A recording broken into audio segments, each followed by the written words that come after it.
Časopis Hrvatski planinar jedan je od najdugovječnijih u Hrvatskoj. Potiče ljubav prema planinama i prirodi, znanje o planinarenju, vrsno fotografiranje, a i putopisnu književnost. Hrvatski planinar je jedan od najstarijih uopće hrvatskih časopisa koji danas izlaze. Dakle, on izlazi već 120 godina od 1. lipnja 1898. godine. Do današnjih dana zapravo izašlo je već više od 35.000 stranica. On izlazi redovno svaki mjesec u izdanju Hrvatskog planinarskog saveza i predstavlja zapravo jednu trajnu poveznicu između planinara nekih starijih generacija sa suvremenim planinarima. Časopis su vjerojatno najviše obilježili urednici, do danas njih 10. Najdulji urednički staž ima Željko Poljak, koji ga je uređivao 42 godine. Poljak je i naš najstariji planinar. Započeo uređivati časopis 59. godine i do 2000. godine uredio je više desetaka tisuća stranica, kako samog časopisa, tako i razne druge planinarske literature. Suvremenom dobu časopis se potpuno prilagodio. Digitalno su zapisani svi brojevi od prvog iz 19. stoljeća do zadnjeg. Pretraživanje omogućuje tražilica prema autorima članaka, naslovima, ključnim riječima. Sve to omogućio je još jedan volonter, planinar i zaljubljenik u prirodu. Prije nešto više od 30 godina sam od svog oca dobio na poklon nekoliko godišta hrvatskog planinara. Čitajući te časopise spoznao sam vrijednost za ne samo planinarstvo, nego hrvatsku kulturu.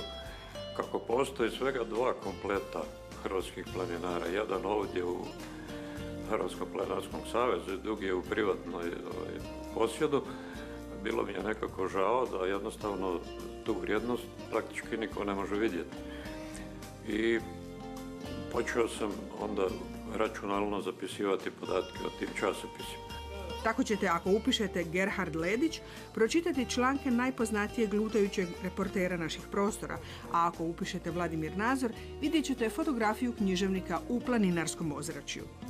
Časopis Hrvatski planinar prije svega donosi pozitivne teme. On potiče ljude upravo da idu u planine, da istražuju planine, tako da je zapravo u njemu su najzastupljeniji putopisi, kako iz domaćih, tako i stranih planina.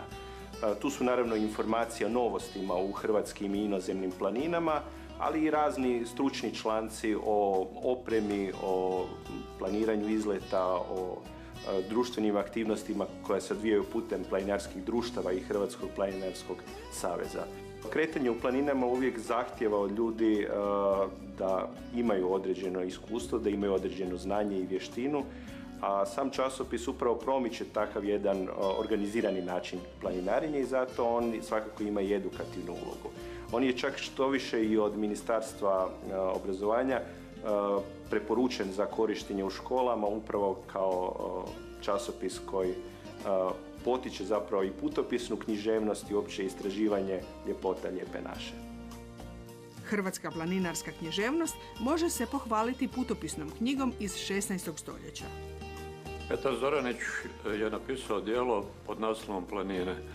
To je prvo djelo književno posvećeno planinama. Dakle, prvo, tako bismo mogli reći, planinarska knjiga u svijetu uopće.